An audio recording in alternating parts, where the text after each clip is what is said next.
और दोस्तों, TET exam fever में एक बार फिर से आपका स्वागत है। फ्रेंड्स, इस वीडियो में हम लोग डिस्कस करने वाले हैं यूपी डीएलएड 4th सेमेस्टर के अंतर्गत आरंभिक स्तर पर भाषा एवं गणित के पठन लेखन क्षमता का विकास 2017 का प्रीवियस क्वेश्चन पेपर। तो फ्रेंड्स, चलिए वीडियो स्टार्ट करते हैं। सबसे पहला प्रश्न पूछा गया है, लेखन एक शारीरिक क्रिया है जिसमें बालकों के हाथों को गतिविधियां करनी पड़ती है, कथन है। तो फ्रेंड्स, यहाँ पे पूछा जा रहा है कि यह कथन किसका है। ओके, तो यह कथन आपका श्रीमती मांटेश्वरी का है। ओके, और श्रीमती मांटेश्वरी कहाँ की रहने वाली थी? तो श्रीमती मांटेश्वरी इटली की रहने वाली थी। ओके, इसको भी आप लोग ध्यान में रखिए क्योंकि ये प्रश्न पूछा जाता है परीक्षाओं में। ओके, चलिए अगला प्रश्न देखते हैं। अगला प्रश्न है आपका, जिनका उच्चारण कंठ के स्पर्श से होता है। तो फ्रेंड्स, जिनका उच्चारण कंठ के स्पर्श से होता है ये है आपका क ख ग घ। ओके, क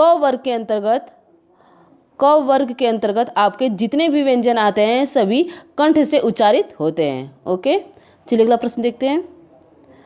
अगला प्रश्न है, ज्ञानार्जन और ज्ञान वृद्धि का साधन है। तो फ्रेंड्स, इसका उत्तर हो जाएगा प्रत्यक्ष निरीक्षण तथा स्वानुभव, विचार विनिमय एवं दूसरों से शिक्षा ग्रहण, स्वाध्याय तथा पठनाभ्यास। तो इसका उत्तर हो जाएगा आपका उपयुक्त सभी। ओके, अगला प्रश्न है, विराम संबंधी समस्या का प्रमुख कारण है। तो फ्रेंड्स, विराम संबंधी समस्या का जो प्रमुख कारण है विराम चिन्हों का ज्ञान न होना। ओके, अगला प्रश्न है, विवृत स्वर है। तो फ्रेंड्स, जो विवृत स्वर है आपका आ और ओ।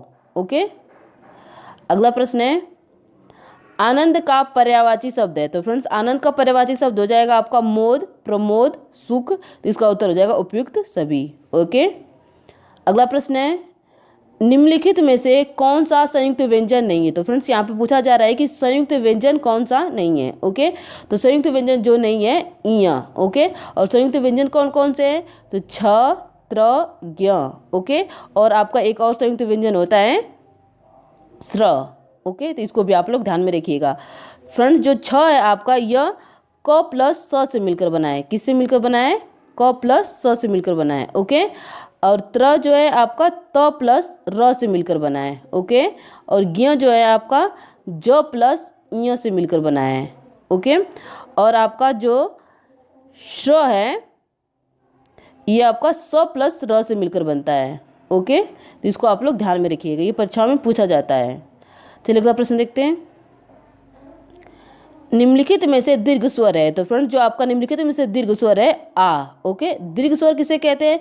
तो वे स्वर जिनका उच्चारण हस स्वर से अधिक समय लगता है या दो मात्रा का समय लगता है उन्हें दीर्घ स्वर कहते हैं। ओके, फ्रेंड्स, अगला प्रश्न है, किसके उच्चारण में निचला ओठ ऊपरी दांतों को स्पर्श करता है? तो इसका उत्तर हो जाएगा आपका ब। ओके, अगला प्रश्न है, वाक्य जहाँ बहुत ही कम ठहरना होता है वहाँ प्रयोग होता है। तो फ्रेंड्स, जहाँ पे बहुत ही कम ठहरा होता है वहाँ पे अल्प विराम चिन्ह का प्रयोग किया जाता है। अल्प विराम चिन्ह इस प्रकार से होता है। ओके, और पूर्ण विराम चिन्ह का प्रयोग कहाँ पे होता है? तो पूर्ण विराम चिन्ह का प्रयोग वाक्य के अंत में किया जाता है। पूर्ण विराम चिन्ह इस प्रकार से होता है। ओके, चलिए अगला प्रश्न देखते हैं। अगला प्रश्न है 11 नंबर पर, 4328 में दहाई वाली संख्या है। ओके, तो फ्रेंड्स, इसमें आपका जो दहाई वाली संख्या है 2 है। ओके, यदि इकाई वाली संख्या पूछे तो 8 हो जाएगा, दहाई वाली संख्या पूछा गया है तो 2 होगा, और यदि सैकड़े की बात की जाए तो 3। ओके, चलिए अगला प्रश्न देखते हैं।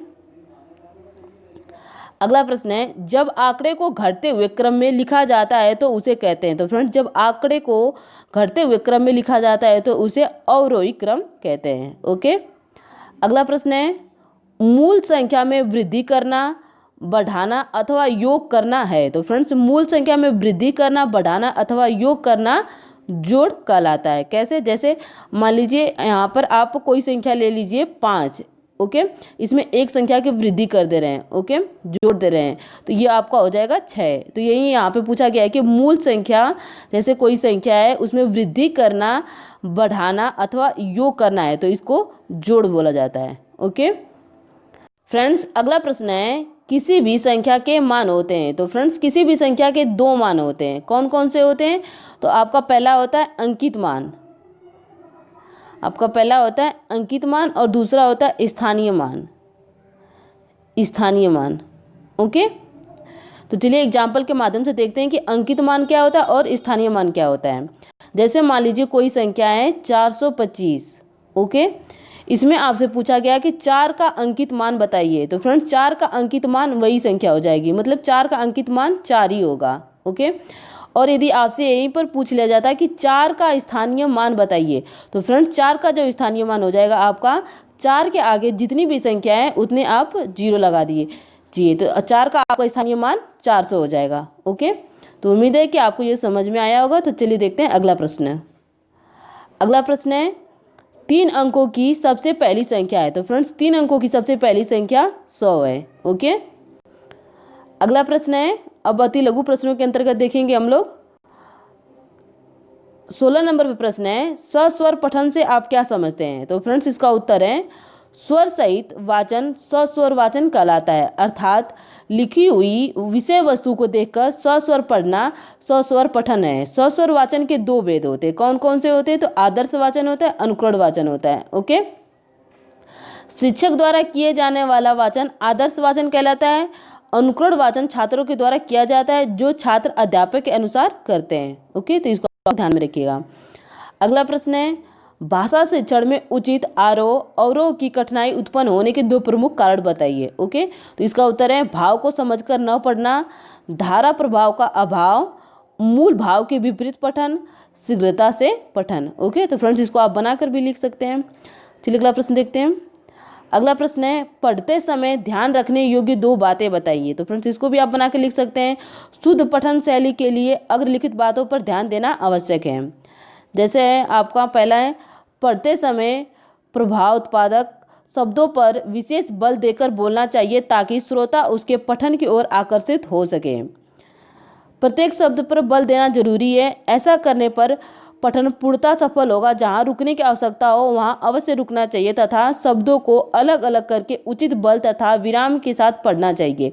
पठन करते समय शब्दों का शुद्ध उच्चारण करना चाहिए तथा स्वर, गति, लय तथा प्रभाव का पूरा ध्यान रखना चाहिए, ओके।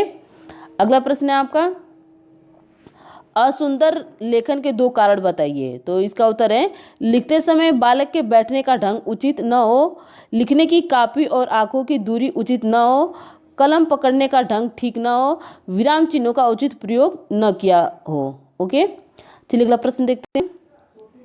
अगला प्रश्न है, पठन कितने प्रकार का होता है। तो पठन आपका यहाँ पे दिया गया है, पठन के प्रकार, मुद्रा पठन, दृश्य पठन, अभिनय पठन, चित्र पठन, ओके।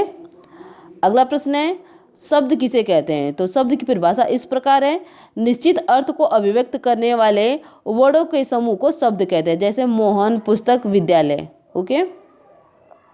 अगला प्रश्न है, श्रुत लेख किसे कहते हैं। तो सुनकर लिखे हुए लेख को श्रुत लेख कहते हैं। अध्यापक या कोई छात्र बोलता है एवं अन्य छात्र उसे लिखते हैं। शीघ्रता, सुंदरता और शुद्धता के साथ लिखा लेख ही वास्तव में श्रुत लेख है, ओके। अगला प्रश्न है, स्पर्श व्यंजन का क्या आशय होता है। तो इसका उत्तर है, जिन व्यंजनों के उच्चारण में मुख द्वार को बंद करके इस प्रकार बोलते हैं कि हवा उच्चारण स्थानों को स्पर्श मात्र करती है, स्पर्श व्यंजन कहलाते हैं। जैसे स्पर्श व्यंजन यहाँ पे दिया गया है, क, ख, ग, घ, ट, ठ, ड इत्यादि। यदि आपसे स्पर्श व्यंजनों की संख्या पूछे कि स्पर्श व्यंजन कुल कितने होते हैं, तो स्पर्श व्यंजन कुल 25 होते हैं, ओके। अगला प्रश्न है, संकर शब्दों को उदाहरण सहित लिखिए। तो फ्रेंड्स इसका उत्तर है, संकर शब्द ये शब्द 2 भाषाओं के शब्दों को मिलाकर बना लिए गए हों, उन्हें संकर शब्द कहते हैं। जैसे आपका रेलगाड़ी, रेल प्लस गाड़ी, ओके। नेक चलन, नेक प्लस चलन, वर्षगांठ, वर्ष प्लस गांठ, ओके। अगला प्रश्न है, विलोम शब्द किसे कहते हैं। तो जो शब्द परस्पर विपरीत अर्थ प्रकट करते हैं उन्हें विलोम शब्द कहते हैं। जैसे धनी का निर्धन, प्रकाश अंधकार, ओके। अगला प्रश्न है, शून्य को किसी संख्या से भाग देने पर भागफल क्या आता है। तो फ्रेंड्स इसका उत्तर है, गणित में जब किसी संख्या को शून्य से भाग करते हैं तो इसे शून्य से भजन कहते हैं। इस भाजन में भाजक शून्य होता है। सामान्य गणित में यह भाजन अर्थहीन है, अतः शून्य से भाजक अपरिभाषित होता है। अपरिभाषित को इन्फिनिटी बोलते हैं, ओके। अगला प्रश्न है,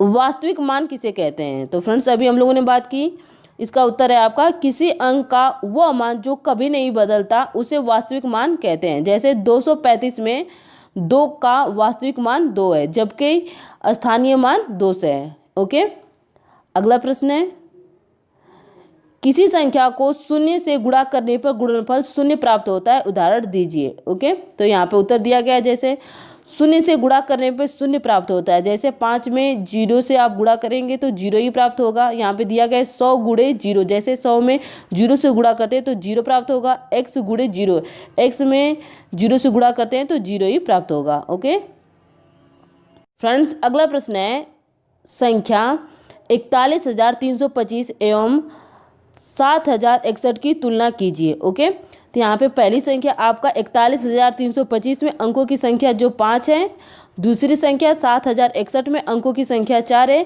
तो जाहिर सी बात है कि 41,325 आपका बड़ा है और 7,061 छोटा है। ओके, अगला प्रश्न है, 12 पेंसिल है, प्रत्येक बच्चों को 2-2 पेंसिलें दी गई, कितने बच्चों को पेंसिल मिली। ओके, तो जैसे यहाँ पे हल किया गया आपका, माना बच्चों की संख्या 1 से, कुल पेंसिल आपका 12 है, तो प्रत्येक बच्चे को 2-2 पेंसिल देनी है। तो x गुणे 2 बराबर 12, तो x बराबर 2 में 12 का भाग दिया जाएगा आपका, तो 6 आंसर आएगा। ओके, तो फ्रेंड्स आज हम लोगों ने बहुत ही अच्छी तरीके से देखा यूपी डीएलएड 4th सेमेस्टर का previous year question paper. Okay, तो फ्रेंड्स उम्मीद है कि आपको ये वीडियो पसंद आई होगी। तो फ्रेंड्स यदि आपको ये वीडियो पसंद आई तो प्लीज़ ज़्यादा से ज़्यादा लाइक, शेयर और सब्सक्राइब कीजिएगा। धन्यवाद।